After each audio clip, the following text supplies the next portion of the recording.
Hello friends, welcome to Clara's kitchen. இன்னைக்கு இந்த வீடியோவில் நம்ம பார்க்க போகிறது ரொம்ப சத்தான சௌச்சௌ பொரியல் தான். இது சீமக்காய்னு கூட சொல்லுவாங்க. ரொம்பவே ஆரோக்கியமானது இது உடம்புக்கு. ரொம்ப சிம்பிளான பொரியல் ரெசிபி எப்படி பண்ணுறதுன்னு பார்க்கலாம். முதல்ல சௌச்சௌ காய் வந்து எடுத்துக்கலாம். இது வந்து நல்ல ஒரு 250 கிராம் அளவுக்கு இருக்குது. இது ரெண்டாக கட் பண்ணிவிட்டு உள்ளே பார்த்தீங்கன்னா சின்னதாக வந்து ஒரு சீடு மாதிரி இருக்கும். அந்த விதையை வந்து நம்ம ரிமூவ் பண்ணிவிட்டு தோல் நல்லா சீவிட்டு நல்லா பொடியை வந்து கட் பண்ணி எடுத்துக்கலாம். ஒரே மாதிரி வந்து கட் பண்ணிக்கோங்க. அப்போ தான் ஒன்று போல் வந்து நல்லா வெந்து வரும். இது போல் பொடியை கட் பண்ணிக்கிட்டாக்கா ரொம்ப சீக்கிரம் வந்து காய் வந்து வெந்து வரும். இப்போ வந்து பொரியல் பண்ணுறதுக்கு ஒரு கடாயில் வந்து 2 டேபிள் ஸ்பூன் அளவுக்கு வந்து எண்ணெய் சேர்த்துக்கலாம். நல்லா சூடான பிறகு கடுகு சேர்த்துக்கோங்க. நல்லா பொரியட்டும். பொரிஞ்ச பிறகு 1 டேபிள் ஸ்பூன் அளவுக்கு வந்து கடலைப்பருப்பு, 1 டேபிள் ஸ்பூன் அளவுக்கு வந்து உளுத்தம்பருப்பு. இதெல்லாம் எண்ணெயில் நல்லா பொரிஞ்சு கொஞ்சம் கலர் வர வரைக்கும் எண்ணெயில் நம்ம நல்லா ஃப்ரை பண்ணி எடுத்துக்கலாம். பருப்பு எண்ணெயில் நல்லா ஃப்ரை ஆகிட்டு நல்லா கலர் மாதிரி இந்த அளவுக்கு வந்ததுக்கப்புறம் ஒரு வரமிளகாய் வந்து 2ஆக கட் பண்ணிவிட்டு சேர்த்துக்கலாம். ஒரு கொத்து கருவேப்பிலை சேர்த்து இது எண்ணெயில் சேர்த்து நல்லா வதக்கி விட்டுக்கோங்க. நல்லா எண்ணெயில் நல்லா பொரிஞ்சதுக்கப்புறம் ஒரு மீடியம் சைஸ் உள்ள வெங்காயத்தை வந்து அதையும் கட் பண்ணிவிட்டு சேர்த்துக்கலாம். இந்த வெங்காயம் வந்து கொஞ்சம் கண்ணாடி பதம் வர வரைக்கும் நல்லா எண்ணெயில் வந்து வதக்கி விட்டுக்கோங்க. ரொம்பலாம் நம்ம கலர்லாம் மாறணும்னு அவசியம் இல்லை. கொஞ்சம் கண்ணாடி பதம் வரைக்கும் வதக்கினா போதும். இந்த அளவுக்கு வந்து கண்ணாடி பதம் வந்த பிறகு ஒரு 6 பல் வந்து பூண்டை வந்து தட்டிட்டு சேர்த்துக்கோங்க. இது போல் தட்டி சேர்க்கும்போது நல்லா மணமாகவும் இருக்கும். டேஸ்ட்டும் வந்து ரொம்ப சூப்பராகவே இருக்கும். அதனால் வந்து பூண்டை வந்து இது போல் தட்டிட்டு வந்து சேர்த்துக்கோங்க.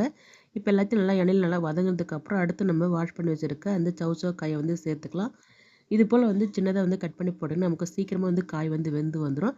நமக்கு சமையல் பண்ணுற டைம் வந்து நமக்கு நல்லா சேவிங் ஆகும். அதுபோல் வந்து கொஞ்சம் சின்னதாக வந்து கட் பண்ணி வந்து சேர்த்துக்கலாம்.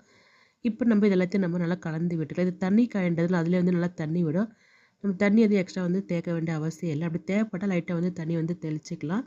இந்த சௌச்சௌ காய் பார்த்தீங்கன்னா நம்ம உடம்புல இருக்கிற கெட்ட கொழுப்புலாம் ரொம்ப ஈஸியாக வந்து கரைச்சிடும். சுகர் பேஷண்ட்டு கூட ரொம்ப நல்லதுங்க. நம்ம ரத்தத்தில் இருக்கிற சர்க்கரை அளவு வந்து ஈஸியாக வந்து கரைக்கும். அதனால் அடிக்கடி வந்து இந்த சௌச்சௌ காய் வந்து உணவில் வந்து எடுத்துக்கோங்க. இப்போ நம்ம ஒரு பிளேட்டை போட்டு மூடி போட்டு இந்த காய் வந்து நம்ம நல்லா வேக வச்சு எடுத்துக்கலாம். அப்பப்போ வந்து ஓப்பன் பண்ணி நம்ம கலந்து விட்டுக்கலாம். இந்த காய் வந்து வேகத்துக்கு வந்து ரொம்பலாம் டைம் ஆகாது. ரொம்ப சீக்கிரமாக நல்லா குக் ஆகிடும். இந்த காயில் பார்த்தா நிறைய வந்து சத்துக்கள் இருக்குது. அப்படி சொல்லிகிட்டே போகலாங்க. அவ்வளோ சத்துக்கள் இருக்குல்ல. நார் சத்து, நீர் சத்து அதிகமாக இருக்குது. குறிப்பாக பெண்களோட போனை வந்து அவ்வளோ ஸ்ட்ராங்காக வச்சுருக்கும். அதனால் உணவில் வந்து அடிக்கடி வந்து இந்த சௌச்சௌ காயை வந்து உணவில் வந்து சேர்த்துக்கோங்க. இப்போ இந்த பொரியலுக்கு தேவையான வந்து உப்பு சேர்த்து நல்லா நம்ம கலந்து விட்டுக்கலாம். நம்ம வந்து அதிகமாக இதில் மசாலா எதுவும் சேர்க்க போகிறதில்ல. அதனால் வந்து டேஸ்ட் வந்து ரொம்ப மைல்டாக சூப்பராக இருக்கும். குழந்தைங்க கூட சாப்பிட்ற அளவுக்கு ரொம்ப அருமையாகவே இருக்கும். எல்லாம் நல்லா கலந்து விட்டதுக்கப்புறம் நம்ம வந்து இந்த மஞ்சத்தூள் சேர்க்க போகிறது கிடையாது. இந்த பொரியல் பார்த்தீங்கன்னா ஒயிட்டாக தான் இருக்கும். ரொம்ப டேஸ்டியாகவும் இருக்கும். இது வந்து நல்லா காரசாரமாக வந்து நம்ம காரக்குழம்புக்கு இல்லை சாம்பார் கூட வச்சு சாப்பிட்டு ரொம்பவே அருமையாக இருக்கும். இது வெந்துட்டு இருக்க இந்த டைமில் இதுக்கு நம்ம ஒரு மசாலா ஒன்று ரெடி பண்ணிக்கலாம். அதுக்கு ஒரு மிக்ஸி ஜாரில் ஒரு கைப்பிடி நிறைய வந்து துருவி வச்சுருக்க தேங்காய் சேர்த்துக்கோங்க. காரத்துக்கு வந்து பச்சை மிளகா இது போல் வந்து கட் பண்ணிவிட்டு வந்து சேர்த்துக்கோங்க. அடுத்து வந்து ஒரு டீஸ்பூனுக்கு வந்து ஜீரகம் சேர்த்து தண்ணி எதுவும் சேர்க்காம இது போல் வந்து கொரகொரப்பாக வந்து அரைச்சி எடுத்துக்கோங்க. தண்ணி வந்து சேர்க்கக்கூடாது. இந்த அளவுக்கு வந்து கொஞ்சம் கொரகொரப்பாக வந்து அரைச்சி எடுத்துக்கலாம். இப்போ வந்து பார்த்தீங்கன்னா இந்த காய் வந்து நல்லா வெந்திருக்கு. பார்த்தீங்களா தெரியும். நல்லா வந்து கலர் சேஞ்ச் ஆகி நல்லா வந்து காய் வந்து நல்லா குக் ஆகியிருக்கு. இப்போ நம்ம அரைச்சி வச்சுருக்க அந்த தேங்காய் வந்து சேர்த்துக்கலாம். தேங்காய் சேர்க்கும்போது இந்த பொருள் வந்து ரொம்ப டேஸ்டியாக இருக்கும். சேர்த்துட்டு லாஸ்ட்டாக பார்த்தீங்கன்னா கொஞ்சம் வந்து கொத்தமல்லி தூவி விட்டு நல்லா வந்து ஒரு 1 to 2 மினிட்ஸ் மட்டும் நம்ம வந்து நல்லா மிக்ஸ் பண்ணி விட்டால் நமக்கு சூப்பராக வந்து பொரியல் ரெடி ஆகிடுச்சு. தேங்காய் சேர்த்ததுக்கப்புறம் ரொம்பலாம் வதக்கணும் அவசியம் இல்லை. ஆல்ரெடி வந்து காய் நல்லா வெந்துருச்சு. இந்த தேங்காய் சோட வந்து நல்லா மிக்ஸ் ஆனால் மட்டும் போதும்.